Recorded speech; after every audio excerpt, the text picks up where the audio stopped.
पवित्रता, शुद्ध होकर के भगवान की तपस्या, भगवान का वंदन, भगवान की पूजन अर्चन कीजिए। और मन का संयम, देखिए मन बड़ा चंचल है।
साधन बताए भगवान को प्राप्त करने के लिए।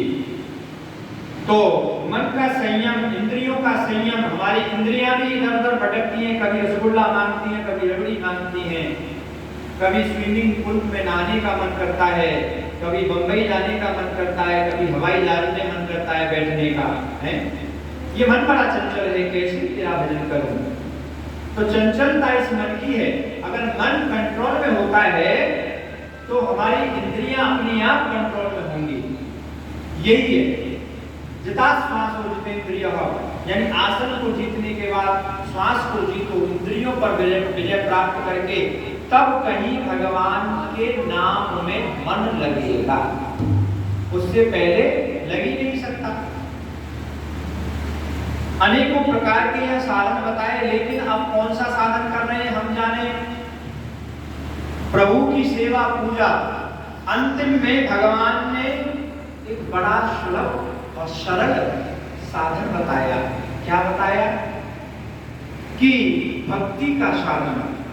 भक्ति में सब माप है।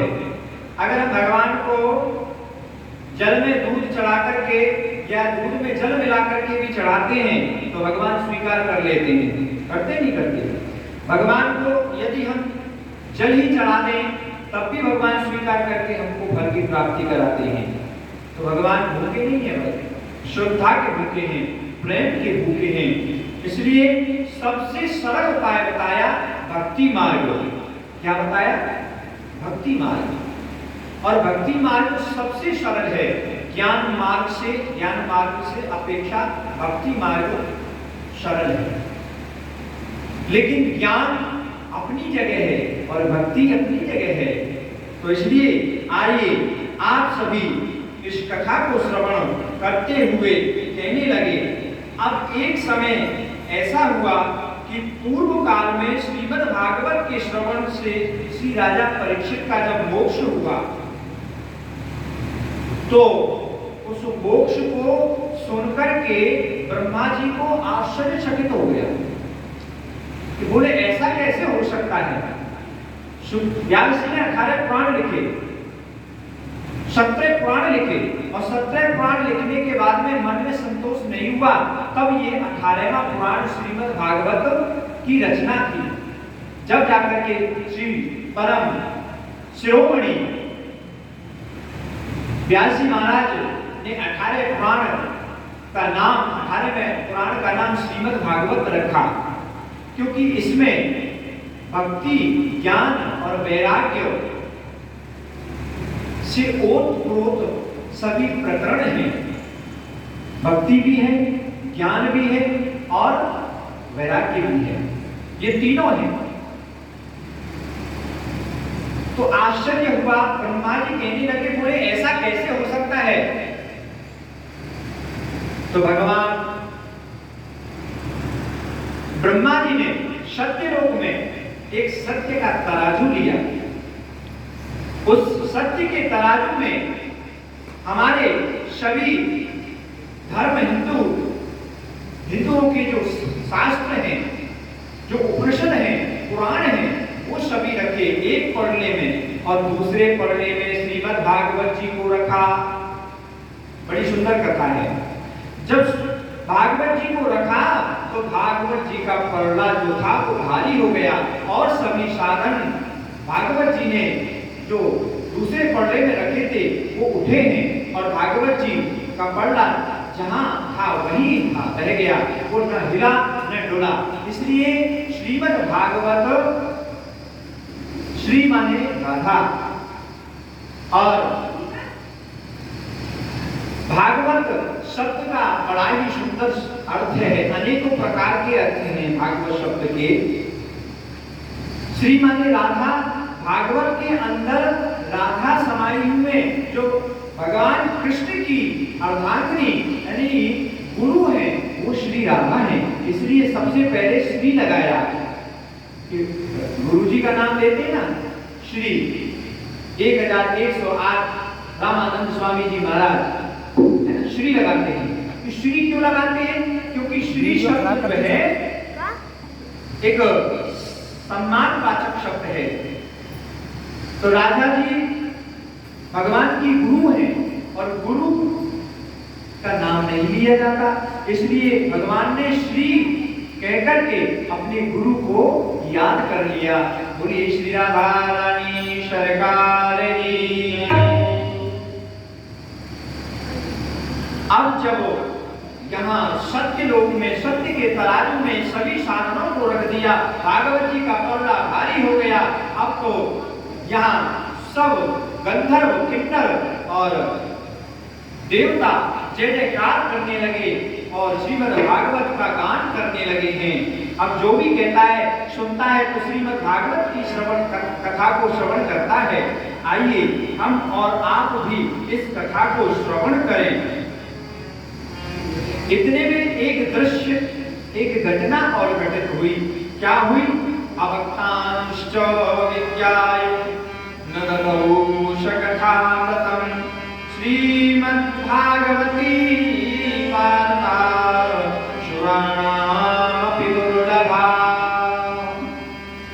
दुर्लभो देहो देह क्षण भंगुर। भगवान कहने लगे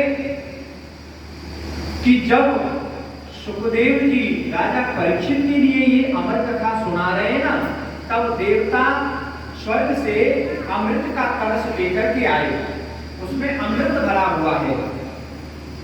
और जब सुखदेव जी के सामने आए, सुखदेव जी से देवता कहने लगे, अरे सुखदेव जी, ये जो अमृत का जो कलश है, इस अमृत को राजा परीक्षित को पिला दीजिए और ये कथा रूपी जो अमृत है वो हमको पान कराइए।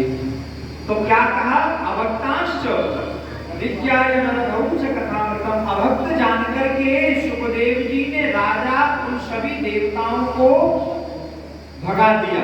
बोले तुम अभक्त हो, अभी आपको बहुत समय लगेगा, क्योंकि ये परमहंसों की संहिता है श्रीमद् भागवत कथा। इसको श्रवण करने के लिए बड़ा ज्ञान चाहिए, बड़ी बुद्धि चाहिए समझने के लिए। बोले ठीक है। अभक्तांश तो देवता कहने लगे, बोले ये जो अमृत का कलश है ये रानी को पिलाइए और ये श्रीमद् भागवत कथा रूपी अमृत हमको पिला दीजिए। बोले सुखदेव जी कहने लगे, अरे देवताओं, तुम बड़े मतलबी हो। बोले आपका जब कार्य होता है तो मतलब निकालने के लिए कहीं न कहीं पहुंच जाते हो। बोले क्यों? बोले महान। सुखदेव जी कहते हैं, अरे कहाँ कांच और कहाँ मणि? ये मणि है और ये जो तुम अमृत लाए हो स्वर्ग से, ये कांच है। क्या कभी कांच और मणि में तुलना हो सकती है? नहीं, कांच कांच रहेगा, मणि मणि रहेगी। जय जय श्री कथा रूपी कथा अमृत रूपी मणि श्रीमद् भागवत कथा। जानिए, आप अभी अभक्त हो, इसके लायक नहीं हो, आप इसको नहीं समझ पाओगे। ये तो परमहंसों की संहिता है। तो देवता वहां से चले गए। अब क्या हुआ? सुखदेव जी कहते हैं, राजा परीक्षित, देवता विचार करने लगे, बोले ये कथा रूपी अमृत जो है इसमें ऐसा क्या है जो हमें सुखदेव जी ने नहीं मिलाया? मैं क्या करूं? हम क्या करें भाई? हम तो बड़ी श्रद्धा लेकर के गए थे, लेकिन व्यास जी ने मना कर दिया। बोले आप अभी इस कथा के सुनने के अधिकारी नहीं हो। अभी आपके हृदय में काम, लोभ, मोह, मद, अहंकार, ईर्ष्या ये भरी हुई है। जिस दिन, जिस समय ये निकल जाएगा उसके बाद में आप कथा सुनने के अधिकारी होंगे। कथा में तो बैठे हैं, कथा श्रवण कर रहे हैं, लेकिन मन में लोभ है, अहंकार भरा हुआ है, ईर्ष्या से ये शरीर चुमा हुआ है। तो भाई जब तक ईर्ष्या रहेगी, अहंकार रहेगा, लोभ रहेगा, तब तक इस हृदय में मेरा प्रभु नहीं आता। निर्मल मन, तुलसीदास जी कहते हैं, निर्मल मन जन सो मोहि कपट छल क्षेत्र